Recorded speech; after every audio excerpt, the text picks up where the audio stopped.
Champions Cup, the Sunday games. These were on kind of Monday morning, early here in New Zealand. 3 games, 3 wins for the home team, so no luck for the away teams.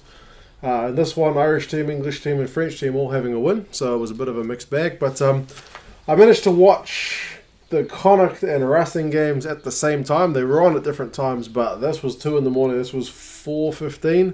I got up at 4:45 and just kind of dual watched them, not live, from the start without knowing the results. So that seemed to work pretty well. And for the Northampton one, I've seen about 15 minutes of highlights, all the key moments and that jazz. So we'll start with the Connacht one. Connacht over Montpellier, 23 points to 20. Real feel-good story about this one because I had the commentary on for that game, so I was watching this game, but it was dead silent. And I missed the part which some of you guys have told me about, which was that they lost even more players.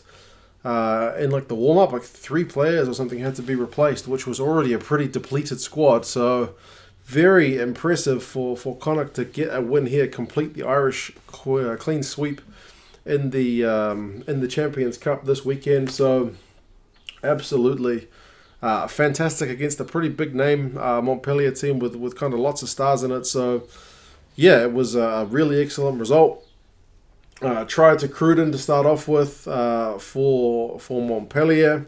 There were penalties to both sides exchanged. It was 10-3 after about 22 minutes. Boyle got a try from about 1 metre out. It was kind of a little half gap and he managed to take it, so it was 8-10. Willems got yellow carded for Montpellier for an aerial tackle in the air on Faenga. And then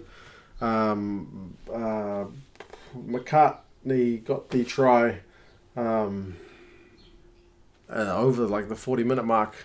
That was from the back of a maul. So Aki was in the maul as well and everything. So it was a real excellent end to that first half for Connacht because you felt like the first half of the first half was quite more Montpellier, and then this end period, 38 minutes and 41 plus 4. So that was Connacht really finishing off that half well, and they went into the break with the lead, 13 points to 10. It was 13 all though second half because Montpellier equalised with a penalty. So the yellow card actually finished 5 points to Connacht, 3 points to Montpellier. So I guess if you're being a stickler, you could say that maybe Connacht could have done a bit more to capitalise, but really you can't criticise that into that first half because they did finish it off so well. Then Blade got his try. Kind of no right to get between those forwards, but he managed to pick the perfect line. That made it 20 to 13. But Montpellier weren't done. Bothier got the try on 63 minutes for Montpellier. He beat about 3 defenders in his try as well. Made it 20-all, and then Fitzgerald got the final penalty for Connacht to make it 23-20. That was on about 67 minutes, so the game was by no means done, but they had to hold out, and hold out they did. The great defence at the end was something really to be proud of. So 23 points to 20, fantastic home win. As I said, depleted side, which had a lot of work to do, and they did the job, man. Momentum shifted in the game. Connacht's turnovers at the breakdown were phenomenal. Their defence held after loads of phases, so kudos to them, man. It was a top result. Possession and territory pretty even. Run meters, Montpellier edged it 425 to 382, so not a whole lot in that. Line out percentage, both sides were actually pretty good. 100% for Montpellier, 84 for Connacht, so I guess could have been slightly higher, but again, 84 is not terrible. Penalties, though, was only 5 to Connacht, and Montpellier conceded 11. So again, I think largely that's partly down to the work at the breakdown. If you look at individuals, Buckley had 18 out of 18 tackles, which is an absolute shift. The fullback had for Montpellier had 79 run meters, 11 defenders beaten, which in itself is an absolute storming effort. But give it to Connacht, man. What a win! If they'd lost there, that pool starts to look tough, but they held at home, and a good win for them. So take that all the way to the bank, absolutely for sure.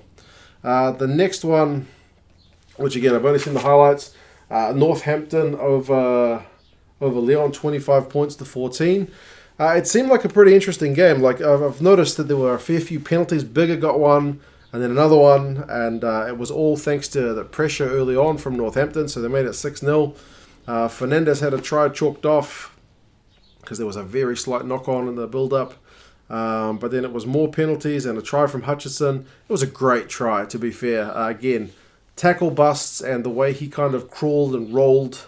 Not crawled, but at least used his momentum without crawling to get over the line.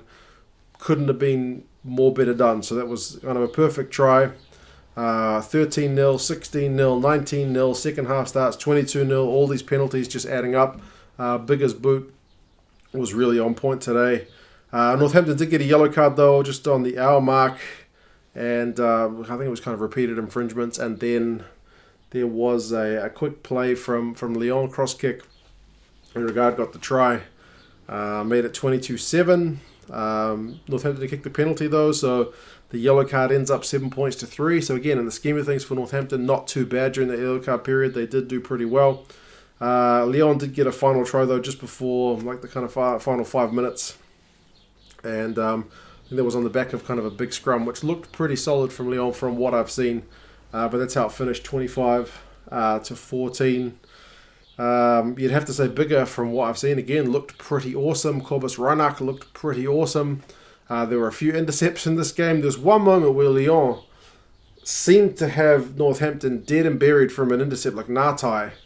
It was a sure thing try, but somehow that Northampton defence got and scrambled and almost went back on the counter with Reinach and that gas of his. So I think Chris Boyd will be pretty happy with the effort that the guys put in. Maybe not for giving up the intercept, but at least for scrambling and not conceding those points there. Stats, again, pretty even territory in possession, 50-50, 51-49. Run meters, 414 to 329. That's in Northampton's favour. That's probably largely the difference of Cobus Reinach, to be fair.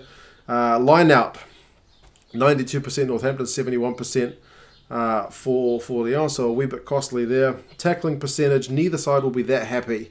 76% Northampton, 77% for Lyon. In other games, you'll get punished by more than what's gone on here. Only a try for this side and 2 for that. Other games, that will be more. Both sides are making the same number of tackles in the end. Penalties conceded was a horrendous number. 14 by Northampton, 18 by Lyon. So I don't know what was going on. If it was a bit of cynical play or if the ref was a bit whistle happy, but that's a lot of penalties for one game. Reinach finished with 114 run meters. Like I said, it was a lot. 3 clean breaks for him. Liam Gill had 10 out of 12 tackles, which is a solid shift, but in a day where tackling wasn't the norm, that was one of the higher results. I did like that Northampton jersey with that collar. Very, very slick. So they looked the part and they got the result. So remember, Lyon doing really well in the top 14. So it was a really good result for them to pick up there.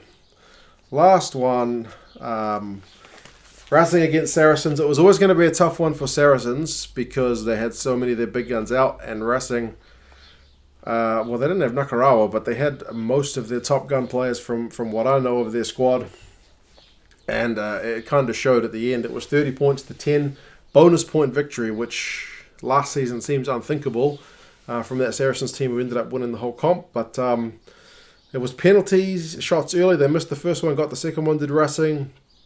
Vakatawa went straight through for his try on 10 minutes. Again, it was a line-out turnover, which is, again, often a costly thing in rugby. If your side is set for an attacking play, you turn the ball over, you make yourself vulnerable. That's what happened there. 10 zip. Another penalty, 13 zip. Although Saracens did kick one back from a scrum penalty, which was encouraging. Made it 13-3. Teddy Tomal in 26 minutes got one in the corner. That one the TMO had to have a really good look at, and it seemed like maybe his foot was in touch. It looked to me like it maybe just brushed the chalk. But I guess it wasn't enough because the on-field decision was try. It wasn't enough to overturn it. I hate to be the TMO in that position because it was very touch and go. They missed the conversion though, 18-3, but not what Saracens needed, like a 50-50 call going against them when they're already kind of away from home and without a number of their star players. Second half, Racing did concede a try. A bit of loose ball. Saracens reacted first, and Lazowski went over for a try, 18-10. Russell got a try after setting it up kind of himself with a run and an offload, and then getting the ball back, a nice dummy. It was a beautiful try. I do like watching Racing play. They're an entertaining team. They play kind of crazy, really heads up rugby. So very fun to watch. 25-10. Then Laurie got his try. Imhoff had gone close previously, but it was a maul, and it was 30 points to 10, and that's how it finished. Saracens did get a yellow card towards the end, but it didn't end up costing them any points. So 30 points to 10 is full time. So yeah, bonus point win over Saracens. You can't be complaining about that if you're a Racing fan. That pool's going to be crazy to see who ends up on top and who goes out. But the stats in this one were pretty lopsided. Possession 67, territory 69. That's for Racing, of course. Run meters 525 to 352. Line-out percentage 93%, 54%. I'm missing some of their top operators, Saracens, obviously. Tackling percentage 82, 76. 76 kind of shows, I guess, in the scoreboard.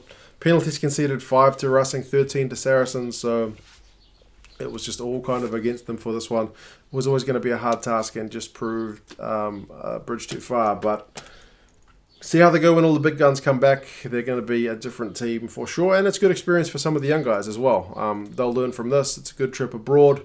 Playing at a top-class team at a different stadium, the indoor stadium with the artificial pitch and all that stuff. So certainly good for them, although artificial pitch, they should kind of be used to that, I guess. Individuals, Russell and Teddy Tomar both had 9 defenders beaten. Again, kind of shows. And Ezekwe for Saracens had 19 out of 22 tackles, which on a losing team is a pretty good effort. But yeah, I think kudos to all the teams that won, especially for Connacht, because that seemed like a really tough result to get, but boy did they go and do it. Northampton really seemed to be in control of that game from the highlights that I've seen, and Racing with all their big guns, just too good. Very slick game, lots of points, some good tries, and quite entertaining. So yeah, you guys let me know your thoughts on the games. How did you think they went? How impressed were you? And yeah, I'll talk to you again soon. See you later.